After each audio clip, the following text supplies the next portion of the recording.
बहुत अच्छा लग रहा है। सौभाग्य हमारा कि आप लोगों के बीच आने का अवसर मिला।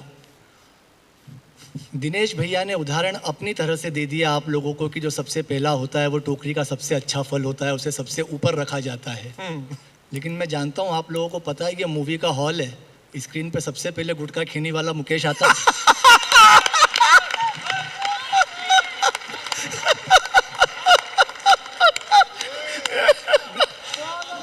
गुटखा कहने वाला दिनेश। बड़ा बड़ा आनंद है सर। अभी बता रहे थे कि ये 1 लीटर दूध में 4 लीटर पानी है। प्रवीण जो है वो शुद्ध दूध है। मेरे विषय में बता दूं, मैं वो दूध हूं जो फट चुका है। लेकिन आपका मन अगर मिल गया तो आज पनीर के दाम में बिकूंगा। क्या बात है, क्या बात है एकाग्र। कमाल का आपका शहर है।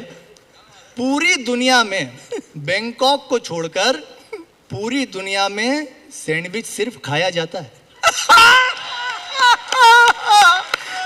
क्या कही है? दे दिया।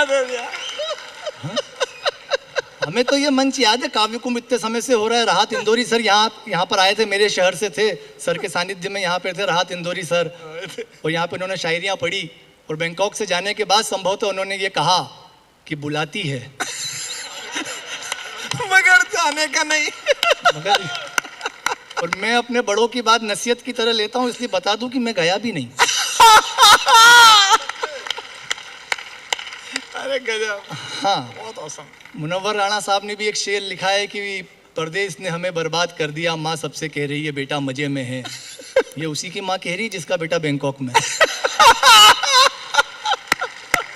सबकी माँ थोड़ी कह रही है। एक बार तालियां जोरदार। छा गया छोरा, मजे देता है भाई। बड़ा बड़ा आनंद, हम कवियों के साथ बड़ा आनंद होता है सर। हम अगर बनारस जाते हैं तो हमारी पत्नी कहती है वहाँ से बनारसी साड़ी लेकर के आना। अगर दुबई चले जाए तो वो कहते हैं वहाँ से सोना लेके आ जाना, सस्ता मिलता है। यहाँ आ रहा था तो मैंने उससे पूछा कि क्या लेकर आना है, तो मुझसे बोली बस जैसे आप जा रहे हो।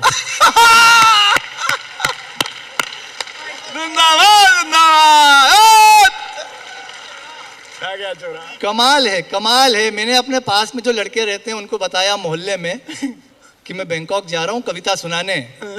बोले हम भी साइंस एग्जीबिशन का ही बोल के गए थे।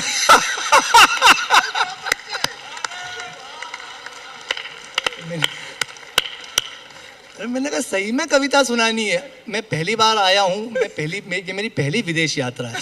पहली बार विदेश में आया हूँ। बहुत इसने आप लोगों का मिल रहा है। मैं बहुत सजग था क्योंकि पहली विदेश यात्रा, इतने सारे डॉक्यूमेंट्स लग रहे थे। अराइवल कार्ड लेकर के आओ, आधार लेकर के आओ, फोटोकॉपी लेकर के आओ, प्रिंट आउट आपके पास में होने चाहिए। और मैं डरा हुआ था कि यार कहीं डिपोर्ट ना कर दे। जितने डॉक्यूमेंट हो सब साथ में लेके चलो। आप यकीन नहीं करोगे, मैं 10वीं की मार्कशीट भी साथ लाया हूँ, अपने माता पिता की।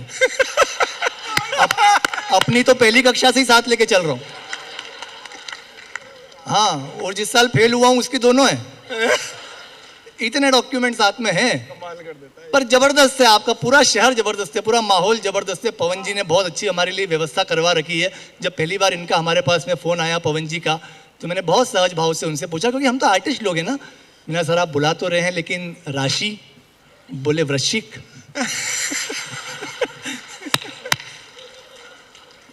मैंने कहा नहीं सर, मैं आपकी नहीं, मैं अपनी राशि पूछ रहा हूँ। बोले तुम्हारी शायद वृषभ होगी। मैंने कहा नहीं सर, मैं कार्यक्रम की राशि पूछ रहा हूँ, पेमेंट क्या रहेगा? अच्छा। बोले कितना लोगे? मैंने कहा सर अब पहली बार बैंकॉक आने का मौका मिल रहा है, कितना बड़ा अवसर है हमारे लिए। मैंने कहा सर जितने आपने सोचे हैं उससे भी 5,000 कम देना। बोले फिर तो आ जाओ। मैंने 5,000 ही सोचे।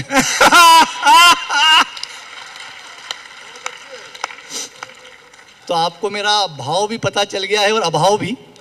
तो मैं आप लोगों के बीच में हूँ। घूम के बड़ा अच्छा लगा यहाँ पे। जब मैं MBK सेंटर में पहुँचा शॉपिंग करने के लिए, क्योंकि बहुत नाम सुना था उसका कि वहाँ पे जाइए शॉपिंग कीजिए। एक दुकान पे गया संयोग से, वो भारतीय दुकानदार भी था, भाषा भी पूरी अच्छी जानता था। तो मैंने उसको बोला, मैंने कहा भाई जूते दिखा दे यार, फॉर्मल शूज़ अगर मिल जाए तो बड़ा अच्छी बात है। उसने मुझे 2 जूते दिखाए, बोले ये 500 का, ये 800 का। मैंने कहा दोनों में क्या फ़र्क है? बोले 300 का।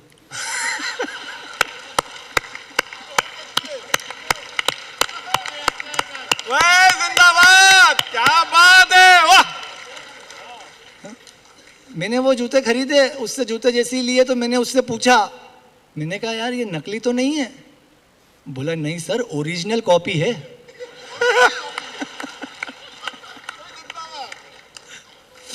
मैंने कहा ठीक है, मैंने उसको नोट दिया अपना भारतीय मुद्रा, क्योंकि भारतीय दुकानदार था।